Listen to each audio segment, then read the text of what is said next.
Picture, if you will, the most exclusive VIP room in the entire world. Oh, man. Right. You're standing outside, you're looking at the velvet rope, and everyone in line with you is just frantically doing math in their heads. Yeah, the mental gymnastics. Exactly. Yeah. They're calculating their net worth, their charitable donations, their social connections, their flawless resumes.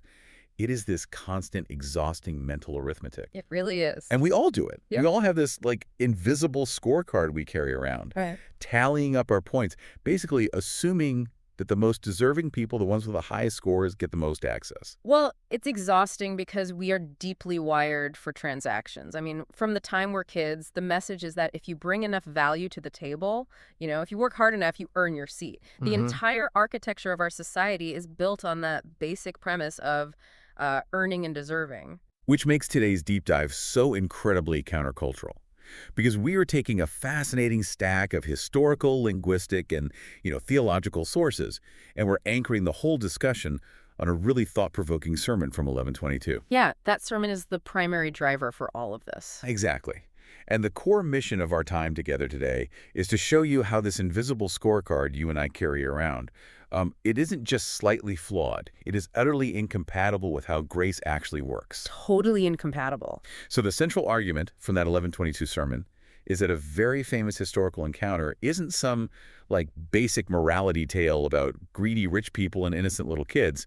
It's actually a surgical dismantling of our entire human system of trying to earn our position. Yes, a complete teardown. Okay, let's unpack this.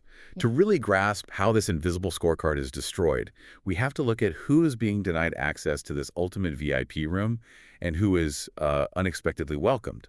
Right. And to set that stage, we need to look at an incident where crowds were bringing their young children to Jesus so he could lay his hands on them and bless them. Just a classic chaotic crowd scene. Exactly. And his closest followers, the disciples, they immediately step in and rebuke the parents. They try to, like, physically block these kids, just shooing them away like a nuisance. Which, I mean, I know that sounds incredibly harsh to us today. Oh, very harsh. Because considering how much our modern society revolves around our kids, we picture these cute, innocent toddlers, Yeah. and the disciples just look like, grumpy bouncers kicking them out of the club. Right. But we have to completely strip away our modern romanticized view of childhood to understand what is actually happening here. Okay. Because one of the historical sources in our stack paints a very bleak picture of first-century Roman and Jewish culture. Children did not have the cherished, idealized status we give them today. Not at all. No. Yeah. Under the Roman concept of patria potestas, the father had absolute power over his household. Wow. Absolute power. Yes, including the power of life and death over his children. They were essentially property. That is just so wild to think about. It is. They had zero legal rights, no social claim, and absolutely no negotiating power. A child couldn't leverage anything to get what they wanted. They just had nothing. Exactly. They received everything, or they received nothing, entirely based on the sheer grace of whoever held authority.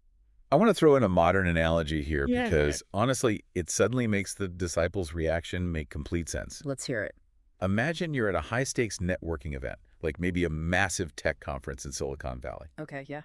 Everyone is subtly staring at each other's name tags, trying to figure out who is the CEO, who's a venture capitalist, who can actually fund their startup or boost their career. Right, checking the Right, scorecard. exactly. And if someone brings a group of noisy toddlers into that room, they're a massive distraction. I mean, they can offer you a job, they can't write a check. Nope. So isn't it just basic human nature to want to build a movement with powerful people? Like, the disciples were trying to build a kingdom. They needed influencers and financial backers, not infants. Yeah, that is the exact worldly framework the disciples were operating on. You invest your limited time and energy into people who carry weight, people who can move the mission forward. Right. But Jesus flips that entire networking event on its head.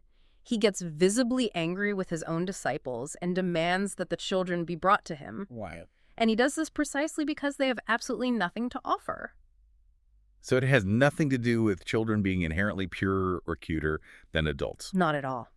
It is because they cannot negotiate a wage. They Yeah. can't, slide a resume across the table. They simply come with empty hands, relying entirely on the benevolence of the person they are approaching. Man. The 1122 sermon really hammers this home. Jesus tells the crowd, to such belongs the kingdom of God. He's actively exposing the worldly transactional system. If you want into this kingdom, you have to realize your scorecard is totally blank. You have to be willing to be a dependent. But if having nothing, like if being utterly dependent is the key to entry, Yeah. what happens when someone who has absolutely everything on their scorecard shows up? Yeah. Because the narrative immediately introduces the ultimate VIP. The juxtaposition is just brilliant. It really is. You have the helpless, marginalized children on one hand, and then you have a man who represents the absolute pinnacle of human achievement walking onto the scene. Yes, and the supplemental sources in our stack paint such a vivid, almost cinematic picture of this guy, who is known historically as the rich young ruler. Right. His entrance is incredibly dramatic. In that Middle Eastern culture, it was considered pretty undignified for a wealthy, prominent man to run. But he runs up and he literally slides in on his knees in the dirt in front of Jesus. Just a very dramatic, over-the-top entrance. It's this intense public display of reverence. And he calls him good teacher, which that was a massive theological statement because rabbis taught that only God was truly good. Right. But then he asks the ultimate transactional question. He says, what must I do to inherit eternal life? Yeah. Notice the operative verb in his question. What must I do? Right. He is approaching salvation as an acquisition, like a merger or a business transaction. He wants to know what specific action he needs to add to his already impressive portfolio to secure the final prize. He's checking his scorecard, Exactly. He wants to earn it on his own merit. seeing how many points he needs to redeem the grand prize. And Jesus actually plays along with this premise at first. Oh, it is. Yeah, he lists the commandments. But if you look closely at the text, Jesus only lists the horizontal commandments. Yeah, horizontal. Yeah. These are the laws strictly governing human-to-human relationships. So do not murder, do not steal, do not commit adultery, do not bear false witness, honor your father and mother. And the ruler is thrilled. He practically does a happy dance right there in the dirt. He says, I've kept all of these since I was a youth. He really thinks he nailed it. He genuinely believes he has aced the test. He has been a good citizen, a moral guy. But here is where the encounter pivots. The text notes a beautiful, easily missed detail before Jesus drops the hammer. I love this detail. It says Jesus looked at him with genuine love. It wasn't a glare of condemnation or anger. It was a look of deep compassion. I think I see you. Because Jesus knew he was about to expose the one massive thing keeping this man from true life. So Jesus delivers what one of the theological commentaries in our stack calls a surgical strike. The surgical strike. He says, you lack one thing. Go, sell all that you have and give to the poor, and you will have treasure in heaven, and come follow me. Okay, I have to push back here on behalf of everyone listening right now. Sure. Because when you hear that, immediate panic sets in. Like, is this universal financial advice? Right. Do all of us need to empty our bank accounts, sell our cars, and give away our laptops to be in good standing? Yeah. I mean, is wealth itself inherently evil in this worldview? It's a great question. And if we zoom out and look at the broader theological consensus in our sources, like from Great Commission and Word by Mail, this is not blanket financial advice for every human being. Okay, phew. It is a highly specific diagnostic test of allegiance tailored perfectly for this one particular man. Ah, I see. Remember how Jesus only listed those horizontal, human-level commandments? The ones about loving your neighbor, yeah. Right. He deliberately left out the vertical commandments. The very first one on the list is, you shall have no other gods before me. Jesus recognized that this man's vast wealth was his functional God. Wow. His possessions didn't just belong to him. His possessions owned him. It was his ultimate source of security and identity. There was another layer to this, too, from the historical and post-colonial analysis in our stack that honestly blew my mind. Oh, yeah, the context of how we got wealthy. Exactly. We tend to view wealth through a modern lens, like tech startups and stock portfolios. But in the agrarian economy of the first century, massive wealth was rarely accumulated innocently. Right. It was often gained by extracting heavy rents, foreclosing on family debts, or, patron-client exploitation. So when Jesus says, do not defraud, and then tells him to liquidate his assets and give the money to the poor, he's making a point. Yeah. He is likely calling the man to make direct restitution to the very marginalized people he exploited to get that wealthy in the first place. Which means the man's wealth wasn't just a shiny distraction. It was an entire system of power and oppression that he was deeply invested in. Wow. Jesus is telling him to dismantle his own kingdom, and the result is tragic. Yeah. The text says his face falls, he walks away sorrowful because he had great possessions. His entire scorecard, the thing that gave him his power, his standing, and his self-worth, is suddenly declared useless currency. You can just imagine the disciples standing there, totally bewildered. Completely shocked. Because in their minds, and in the prevailing religious culture of the day, immense wealth was seen as a direct sign of God's favor and blessing. Yes. Like if anyone was getting into the VIP room, it was the rich moral guy who kept all the rules. Exactly. And this sets up a moment that is incredibly famous, yet wildly misunderstood. Jesus looks at his shocked disciples and says, "It is easier for a camel to go through the eye of the needle than for a rich person to enter the kingdom of God." Here comes the camel. Here's where it gets really interesting. Because I have a confession to make. Oh. I have absolutely been the person at a dinner party or a study group who leaned in and confidently shared a fun fact to explain this verse away. Oh, I think we all have. I always used to hear two main explanations. First, the linguistic one, like, oh, actually, it's just a mistranslation. The word for camel is basically identical to the word for rope, so he was really talking about threading a thick rope through a sewing needle. Right, the rope theory. Or, my personal favorite, the architectural one. Oh, wait, wasn't there actually a tiny, narrow gate in the walls of Jerusalem called the Needle's Eye? And a camel could physically squeeze through it, but only if you took all its baggage off and made it crawl through on its knees. Yes.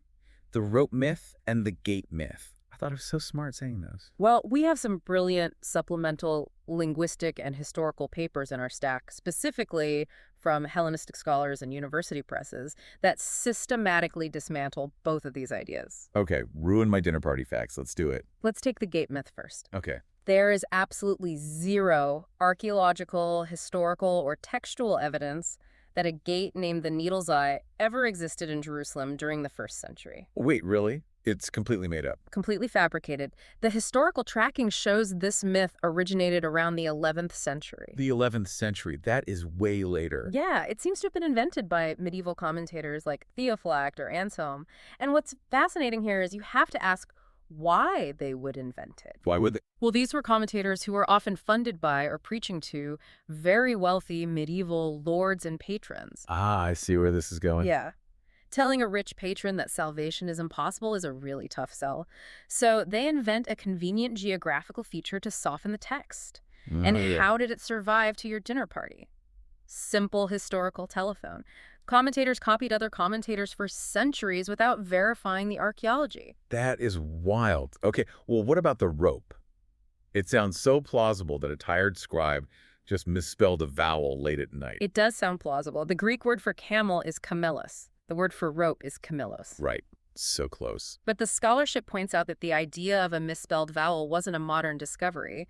It was an intentional fabrication in the 5th century by a theologian named Cyril of Alexandria. Wait, another fabrication. Yes. He invented a fake linguistic excuse. Why? Because he was an intellectual who wanted the text to behave logically. Threading a rope through a needle makes logical sense. They're both sewing items. Right. It's just difficult, not absurd. Exactly. But a giant humped animal and a sewing needle is surreal comedy. He was trying to domesticate the text. Oh, I love that phrase, domesticating the text. We invent fade gates and phantom ropes to soften the blow. We want to turn an absolute impossibility into just a really difficult challenge. Exactly. Because if it's a gate, well, I just need to take off my baggage, my pride, my sins, get down on my knees, and I can sweat and squeeze my way into heaven. It puts the power entirely back in my hands. It puts me back on the scorecard. That's it right there. We desperately want to believe that with enough humility, enough effort, or enough baggage removal, we can still achieve it. Yeah. But Jesus wasn't offering a tricky obstacle course. He was offering an absolute impossibility. I mean, to picture the largest animal in Palestine trying to fit through the microscopic hole of a sewing needle, it is absurd. It's meant to be absurd. It is meant to be a jarring, surreal image designed to completely shatter the illusion of self-salvation. Which perfectly explains why the disciples react the way they do. They don't stroke their beards and say, yes, we must take off our baggage and crawl on our knees. No, not at all. The text says they were utterly terrified, and they asked the only logical question left. who then can be saved? Right. Because if the guy with the perfect moral resume and all the wealth in the world can't make it, and it's literally as impossible as stuffing a camel through a needle, we are all doomed. And that moment of sheer despair is exactly where Jesus wants them. Really? Yes, once you realize your scorecard is useless, once you realize the task is genuinely impossible, you are finally ready for the theological resolution. Okay. Jesus looks at them and says, with man, it is impossible, but with God, all things are possible. Wow. You cannot earn it. You cannot negotiate it. It requires an intervention from outside of yourself. And this brings us to a beautiful linguistic deep dive in our sources regarding the concept of soteriological continuity. Okay, hold on. You just threw out some heavy theological jargon. Explain soteriological to me like I'm 5. Fair enough. Soteriology is simply the study of salvation. How are people saved? Okay, got it. Jesus is explaining the actual mechanism of salvation. And a few verses later, in Matthew 19, he uses a very specific, almost bizarre Greek word to describe what God is doing to save people. The word is palingenesia. Palingenesia. Let's break that down. Palin means again, and genesia. That sounds exactly like Genesis, the book of beginnings. You nailed it. Literally, it translates to regeneration or new birth. To begin again. So this isn't just about turning over a new leaf. No. It's not about trying harder to be a better person or fixing your past mistakes. It is infinitely more radical than that. Our sources, like Precept Austin and others, show that palingenesia is the impartation of entirely new divine life. It's a spiritual resurrection. A spiritual resurrection. Yeah, think about a computer. You aren't just downloading a small software patch to fix a few bugs in your behavior. The hard drive is completely corrupted. You need a total wipe and a brand new operating system installed. Okay, that makes sense. When a person is dead in their trespasses, they can't revive themselves. A corpse can't earn a pulse. God has to breathe life into it.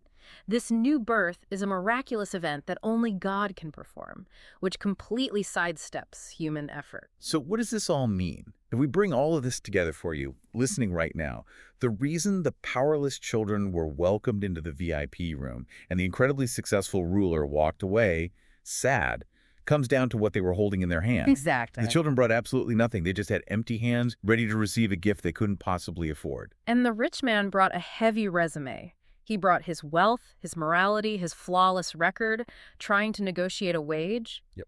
The 1122 sermon so powerfully argues that the currency of the world simply does not spend in this kingdom. You cannot buy your way in with achievements, and you cannot squeeze your camel through the needle by just trying harder to be a good person. We might not be first-century rulers with vast estates, but we all have our own version of wealth. We all have things we rely on to feel justified. Absolutely, we do. So I want to ask you directly, what is on your invisible scorecard today? That's the question. What accolades, what moral achievements, what modern wealth, whether that is your intellect, your career, your reputation, your political correctness, or even your religious attendance, are you secretly using to try and justify your worth? What are you clutching so tightly that it is keeping your hands from being open to receive grace? Man. And as you chew on that, I want to leave you with one final fascinating detail from our sources regarding that beautiful word, palingenesia. Oh, yeah. What is it? Well, we talked about how it means individual regeneration, like the new birth of a human soul. Yeah. But in Matthew 19.28, when Jesus uses that exact word, he isn't just talking about individual salvation. He actually uses palingenesia to describe the future restoration of the entire physical universe. Wait, the whole universe? The whole universe, a second Genesis. He is promising a day when God will make all things new, liberating the entire cosmos from decay. That is massive. It really is. So here is the thought I want you to ponder. If the grace that saves you, the power that can bring a soul from death to life, is the exact same power destined to reboot and restore the entire universe. Yeah. How does that change the way you view the impossible obstacles in your life today? Oh, wow. If that power can reboot the universe, it can certainly handle our impossible situations. That is just incredible. Well, my friend, that brings us to the end of today's deep dive. We started outside that exclusive VIP room, checking our invisible scorecards, trying to prove we belong. We sure did. I hope today you feel the profound relief of taking that scorecard, tearing it up, and just walking through the door with empty hands. Keep questioning, keep exploring, and we'll catch you next time.